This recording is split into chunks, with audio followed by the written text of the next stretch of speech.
what are some of the ABCs of business? To really understand some of the things, you have to have powerful attitudes, belief, and created habits.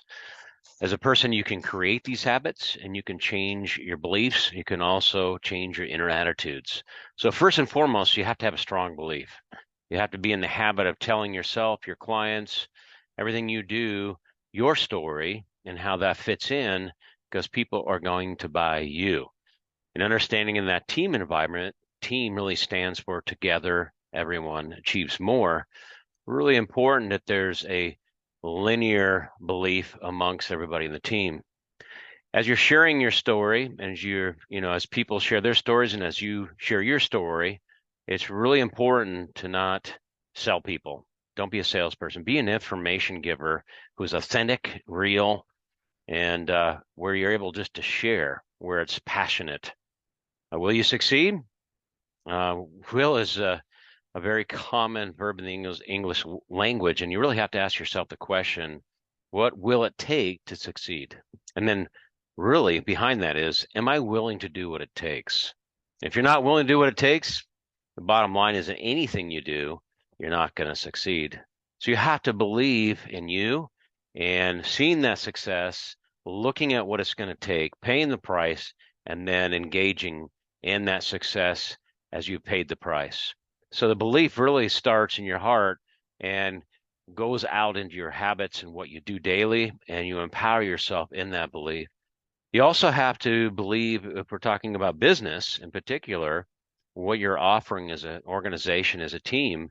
Do you really believe in it? Because if you don't, it's really not going to work.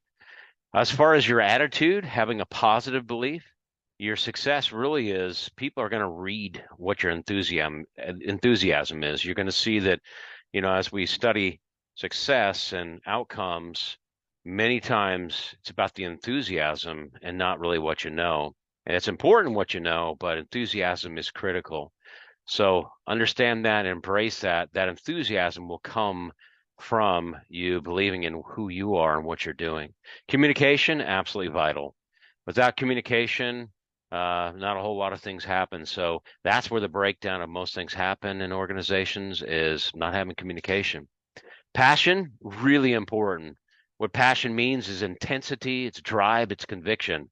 That passion will keep you going day in and day out as you hit challenges and objections. And actually, that passion will motivate other people and your clients, your team, and whatever you're doing within the goals you have set before you. I like to say, pay the price one time. Don't keep paying the price over and over and over. Look at what you're going to do as an example. I want to run a marathon. So do you start out running a marathon? No way. You look at what it's going to take. Have I ever been a runner before? And if you haven't, what do you have to do to get there? And you got to do it little bits, tidbits, have goals, run a little bit every day, or even just start walking and then add run, walk, and then run. Make sure you stretch along with that, eat right. Then you increase and you do all the necessary things to do like a 6K or 10K, and then a half marathon and then a marathon, etc. So pay the price once and then stick with it. So what are your ABCs? What are you doing today to make things happen and be passionate about who you are and what you believe?